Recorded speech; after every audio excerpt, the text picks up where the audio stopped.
Tony, Franny Armstrong said she wanted to turn cinema goers into activists. I mean, did you feel you should take to the barricades? Yes, I did. I mean, I thought that it was hectoring and it was patronising. I thought it was amateurish in places. And yet at the same time, I thought the urgency of and the passion of the message shone through the flaws. And despite all the things that, you know, these graphics, every time there's a little cartoon American, it's a very fat American. Every time there's a cartoon of a British soldier, he massacres some smiling, harmless natives. And yet, for all that, I felt that what was brilliant about it was it kind of sidestepped all the science and the debate that we just there wasn't much science in it, really, well, was there? And that's what made that, you know, having the naysayer in there a bit ridiculous, because I think most of us feel like the old man in the mountains. Most of us feel like the old mountain guide in Chamonix. You know, it's very simple. Are the seasons different from when we were children? And most of us would say they sure as hell are. And so I thought it was, you know, there's a lot of flaws. It's by far from a great film, but it's a great, urgent, important message, and she got her message across. Not a great film, but a great message. It's a great message, but do you not think that it's preaching to the converted? That's the only problem that I have with films like this. I mean, that's the criticism that's been levelled against it. I mean, I don't feel that I am one of the converted. I don't feel that I'm...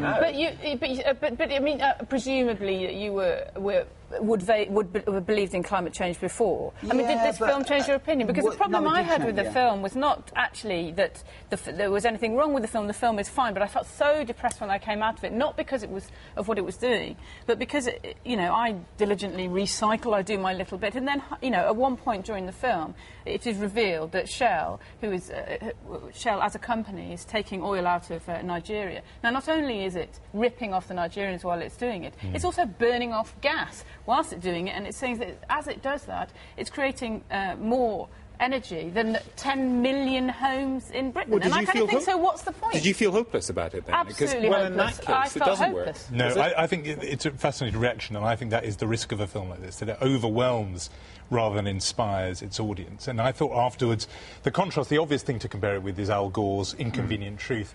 Now, he was criticised by a lot of the Greens because he actually had been quite soft on the message, and he hadn't gone that hard and made people feel it was manageable and soluble and therefore been untruthful. This film is much more truthful and gives you the full package in a way, and also ropes in imperialism, the West is spoiling countries going back centuries, the Iraq War. Much more accurate, but actually dispiriting. And so you can come away thinking this is so overwhelming, there's probably nothing much I can do. Did any of you think it was yesterday's story? We're concerned with other things now.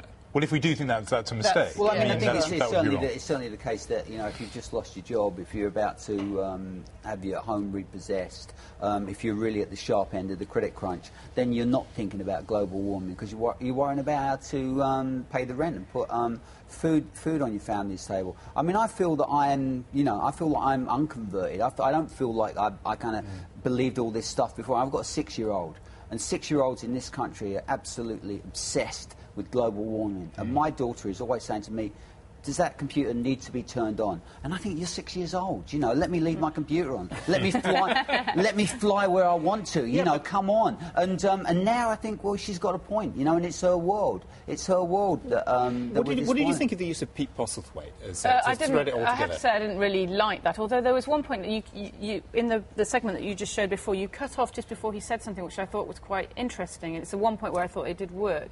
He said, why didn't we bother to save the planet? Was it because we thought we weren't worth it? And I think that that's quite interesting, given that consumerism obviously drives a lot of what this energy use. And obviously the biggest slogan of the 90s and consumerism was, you're worth it. Spend all your money on this rubbish that makes you feel terrible about yourselves. And actually, you know, it makes your self-worth even worse. And I thought that was a very interesting point. Do we think it's worth saving? I thought the most interesting bit was the lady who was against the wind farm. Yes. And then she said, but she was an environmentalist. And there was That's a brilliant moment. Extraordinary bit. Cinematically, that is the pearl of the film, I think. It's because when she's asked, do you believe in renewable energy? And she says yes, of course, and dissolves into very nervous laughter. And it's a kind of Michael Moore moment, but it's a very arresting moment, partly because it's so local then. This very big, global and daunting topic is suddenly brought down to, can you persuade people to have wind farms in their backyard, spoiling the view? But again, it's a very negative message, because you can't. Yeah. So this is what I worry about. You know, they lose the battle for turbines, and I'm worried that, you know, your 6-year-old and people older will watch this this and think this is a battle we just can't win. Oh, I don't think 6-year-olds think that there are any battles that they can't win. I'm sure that, and I think they're right. Well, what I loved about the wind farmer certainly against us, they can't win. Yeah. The wind farmer turned up in this, this hopeless case, against these farmers who wouldn't, not in my backyard. And he had the biggest BMW I've ever seen in my life.